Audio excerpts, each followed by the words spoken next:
Ultimate result হলো আমরা সারাদিনের প্রচারটা বন্ধ হলো, এটাই আলটিমেট রেজাল্ট। আমি তো বলে লাভ নেই, তাহলে যারা খুঁজলো কি খুঁজে পেলো, ডকুমেন্টস দিতে হবে ওদের, ওরা দিক ডকুমেন্টস, তার কাউন্টার আমি নিশ্চয়ই। একটাই উদ্দেশ্য, শোনো আমার একটাতে একটা সুবিধা, আমি আমার মার্জিনটা বাড়লো বলে আমার মনে হচ্ছে, কারণ আমি প্রথম আমার এই যে বারবার আটকে দেওয়া হচ্ছে, তার মানে সত্যি কেউ কেউ খুব ভীত হয়ে গেছেন। আমার কোথাও কোনো, আমি এতটাই স্বচ্ছতা নিয়ে কাজ করি, যেখানে পারে যেতে পারে গেছেও, আমি কোনো বাধাও কাউকে দিই। আমি সংগঠনের লোক, কি করে এগুলো কি করতে হবে আমি জানি। যা উত্তর বাংলার মানুষ মমতা বন্দ্যোপাধ্যায়ের পক্ষে 4 তারিখ দেবেন, রাসবিহারীর মানুষ আমাদের কি রায় দেবেন 4 তারিখ দেখবেন। আইটি রেড নিয়ে আক্রমণ শানিয়েছেন মমতা বন্দ্যোপাধ্যায়। দেবাশিস কুমারের বাড়ি অফিসে হানা, ভোটের আগে কেন আয়কর দফতরের হানা? চুরি করলে তদন্ত হবে, পাল্টা লকেট চট্টোপাধ্যায়। আমাদের তৃণমূল কংগ্রেস পার্টি অফিসে রাসবিহারীর এমএলএ দেবাশিস কুমার, যার মেয়ে একজন শিল্পী এবং যার পরিবারের সাথে বিয়ে হয়েছে উত্তম কুমারের ছেলে গৌরবের সাথে, দেবলীনা, তার বাড়িতে সকাল থেকে রেড চলছে এবং তার অফিসেও রেড করেছে।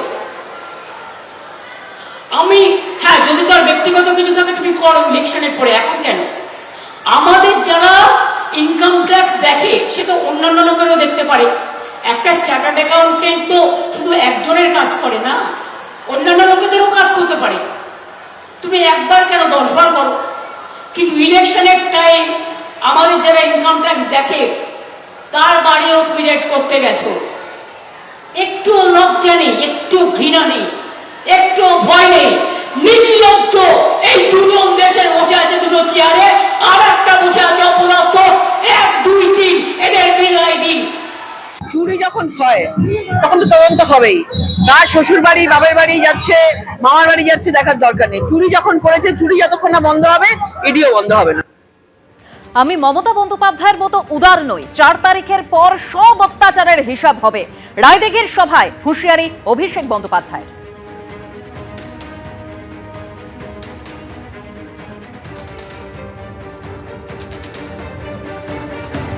চুরি করে আগে কি হতো? আগে একটা লোক চুরি করলে জেলে যেত, এখন চুরি করে লোকে বিজেপিতে যায়। আগে 2 নম্বরই করে জেলে যেত, এখন 2 নম্বরই করে বিজেপিতে যায়। সব কোন মাপ, ওয়াশিং মেশিন। কিন্তু আমি কথা দিচ্ছি, এদের সব হিসেব হবে। মমতা বন্দ্যোপাধ্যায় উদার, আমি অত উদার নই। যারা আমাদের উপর অত্যাচার করেছে না, যারা আমাদের উপর অত্যাচার করেছে, বাংলার ক্ষমতা কি 4 তারিখের পর বুঝাবো। বিজেপি নেতাদের আমি অনুরোধ করব, যদি আপনারা কোথাও ভাবেন লম্ফজম্প করে এলাকার শান্তি শৃঙ্খলা নষ্ট করবেন, 4 তারিখ কিন্তু রবীন্দ্রসঙ্গীতের সাথে ডিজে বাজবে। এবিপি আনন্দ, এগিয়ে থাকে, এগিয়ে রাখে।